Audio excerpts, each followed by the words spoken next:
Agora, sim, para a gente falar das falhas e das lições que a gente deve ter ao assistir a série, a gente precisa entender, Júlia, por que o menino matou a colega? Por quê? É uma boa pergunta, né? Não sei se eu vou ter a resposta. Sim, né? mas do teu entendimento Exatamente. da série. No meu entendimento da série, ele matou, né, penso eu, muito nessa tentativa de não ser o que ela colocava para ele como ele sendo, né? Alguém não desejado, alguém que nunca vai ter um olhar, vai ter uma namorada, vai ter alguém. Porque tem esse aspecto dentro da série, né? Ele estava naquele grupo de meninos que sentia que não conseguia se relacionar com outras meninas. Exato. E pelo que dá a entender na série, é o que a menina também coloca, né? Quando ela comenta as fotos dele, ela coloca como que se ele não teria chance com ela. Que com ele ela, não teria chance com ela, que não teria chance com ninguém, que ele seria excluído, né? Claro que isso não é um motivo para matar, mas eu acho que as coisas são bem mais complexas, sim, né? Sim, a parte daí, né? Só para a gente entender Penso que um sim, pouco. mas eu queria até aproveitar um pouco a fala do como é que as estruturas falharam e não cuidaram. E eu fico pensando sempre, né, na questão disso. O que é o cuidar, né? Se é algo protocolar, ele não vai ter o alcance que precisaria, né? E eu fico pensando o quanto faltou também um contato com esse menino, assim. Quem viu que ele estava se sentindo assim, né? Quem viu que ele estava numa situação com 13 anos, numa escola, mais excluído, né? Pensando em se envigar de alguém que coloca ele como alguém não desejado, alguém, vamos lá, rejeitado. Como ver isso, né? E o que me passa sempre na minha cabeça é a necessidade de um vínculo de presença que seja de conexão, assim. Não é perguntar como foi, né? É tentar entender como foi nas entrelinhas, né? É conhecer o adolescente, a pessoa, vamos generalizar, de forma a conseguir ver nas entrelinhas onde está o sofrimento. Por quê? Popularmente a gente acha que o sofrimento está escrachado, que as pessoas demonstram. Só que isso não é sempre uma verdade, né? Às vezes a demonstração ela não vai estar como a gente imagina, né? Principalmente na adolescência. Então talvez as estruturas também falhem e falharão enquanto a gente não entender a importância de um olhar mais subjetivo e mais de conexão, né? Que não vai se dar por uma fala apenas, né? Pela presença, mas né? Pela presença, pelo desejo de fato, entender, conhecer, se interessar por aquela pessoa, principalmente um adolescente que está imerso nesse desejo de pertencer. Então é isso, né? Ele precisava pertencer para se constituir na sua identidade. E aí vão lá e dizem, tu não vai pertencer. Ninguém te quer. Eu não te quero, ninguém te quer, tu vai ficar marginalizado para sempre. Tá, vamos falar um pouquinho mais disso, assim, do que levou esse menino a matar a outra menina, antes da gente ver o que pode corrigir. Porque se fala até daquelas comunidades, os termos, né, que surgiram, incel, red pill, enfim, não sei, professor Fernando, Lúcia, quem que pode me ajudar a entender isso, assim, ou nos ajudar a entender o que a série nos mostra sobre isso, sobre essa misoginia, né, Eu, esses dias, uma coisa que eu achei muito interessante, eu fui numa palestra e eu ouvi o palestrante dizer que os meninos no Brasil estão começando a ver pornografia a partir dos 8 anos de idade, que eu fiquei assim, chocada, e as meninas a partir dos 9. Então, eu acho assim, ó, a gente, nós adultos, nós médicos, professores, pais, a gente tem que começar a conhecer essa rede paralela da vida social, a rede social que a gente não conhece e que faça má influência para este menino matar. E através disso, tu vê, quem de nós tinha ouvido falar de incel? Eu nunca tinha ouvido falar na minha vida de celibatário involuntário, dessa regra 80/20 que eles falaram. Então, são coisas que talvez a gente deveria ficar vigilante. E eu também concordo, eu acho que assim, essa coisa do jovem, a gente sabe que o adolescente, ele precisa, quando ele chega nos 12 anos, ele larga da família para pertencer ao grupo, né, que ele vive dos adolescentes. E foi onde ele não se encontrou, porque não tinha grupo. Ele e os 3 amigos, 2 amigos eram os esquisitões da aula, que a guria fez bullying com ele, né? Por meio daquelas palavras, dizendo que ele não teria ninguém. Eu acho que isso aí suscitou. Além do que, outra coisa que me chamou muita atenção, o que essas crianças jogam? morte, revólver, apunhalada, esses jogos aí que existem, esses jogos que a gente sabe que jogam todos os dias, que são jogos violentíssimos e que as famílias deixam, a gente deixa e nós não fizemos nada. Então eu acho que é um somatório de coisas.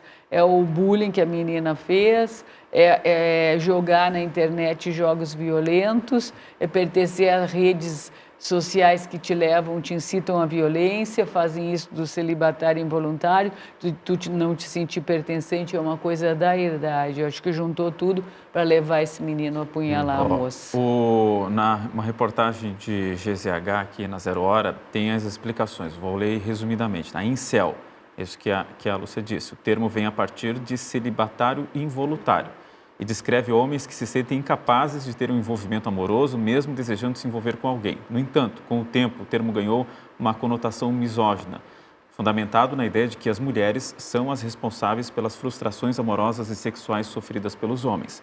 Exato. A internet é um facilitador para a formação de comunidades online que podem disseminar a mentalidade incel e retroalimentar o ódio às mulheres. Red Pill.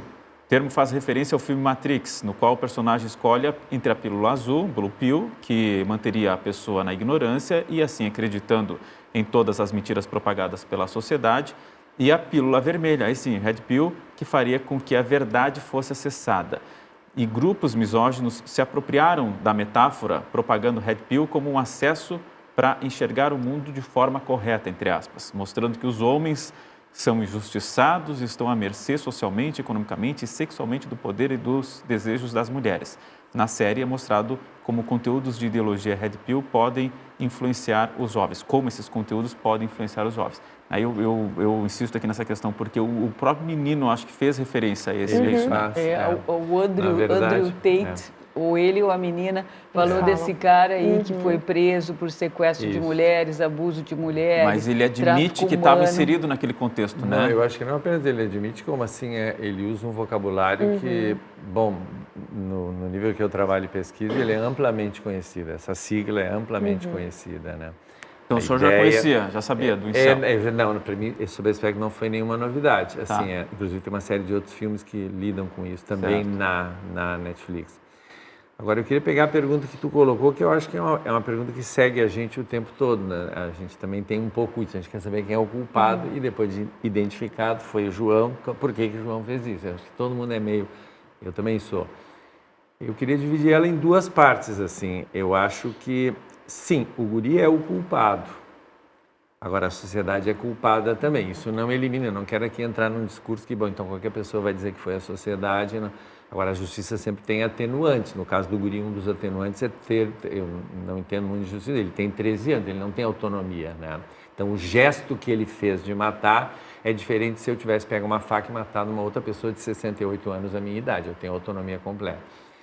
Então, das razões dele, sim, eu acho que já exploramos um pouco, assim, para mim, é essa literatura grande hoje em dia que tem, que mostra que assim, das várias coisas que já podem ter assolado o período esse da juventude ou da adolescência, para os meninos hoje em dia, é a percepção de que as meninas não estão ali disponíveis para eles. Essa é uma conquista do feminismo, tem que se dizer com todas as letras, quem não gosta do feminismo, bom, é uma conquista, é uma coisa de equiparação, que faz, por exemplo, com que nessa mesa aqui nós tenhamos duas mulheres com ensino superior, cujas mães ou avós talvez estivessem nessa hora tratando da comida dos maridos e não participando de um programa de televisão.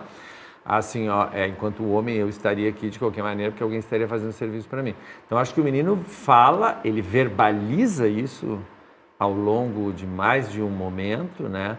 Esse incômodo de que as meninas não o percebem, mas a coisa vai além. As meninas também sentem-se no direito, inclusive, de fazer algum deboche dele, que é sempre o contrário, são os meninos que fazem, então isso alimenta. A outra coisa, eu acho que é assim, esse desenvolvimento, especialmente no terreno das redes, da web, da deep web, essa discussão toda no Brasil, que é a da regulação das redes, é que há um lugar hoje em dia para dar livre curso para o ódio. Esse lugar se chama as redes sociais. Aqui nesse programa, nenhum de nós começaria a dizer uma série de coisas sobre racismo, misoginia, fazer acusações, etc. e tal, entende? Mas nas redes, na verdade, isso prospera. Sobre isso existe uma série de trabalhos e livros, eu recomendo. A Escola Entre Redes e Paredes, os trabalhos da Rosana Pinheiro Machado, que vai dar aula inaugural na URGS agora semana que vem, que é de mostrar, tem um lugar hoje em dia que a partir de um sentimento de não pertença, como vocês colocaram, eu posso começar a construir um discurso de ódio. Por que eu não pertenço? Quem é o culpado? Na Europa são os imigrantes, eu não tenho emprego porque são os imigrantes, entende? Assim, ó. No caso do guri, assim, não é porque as gurias são assim, entende? É porque eu não jogo futebol, é porque o outro é um boca aberta, entende? A gente tem um lugar para alimentar isso, né? Então, se eu tivesse que me arriscar a dizer por que ele matou, que eu acho essa uma pergunta também muito difícil de dar uma resposta simples, mas em todo caso não impede que a gente dê uma resposta assim. O guri matou porque nessa cultura ele encontrou um lugar para alimentar cada vez mais esse sentimento, entende, de que eu estou nessa situação por culpa delas.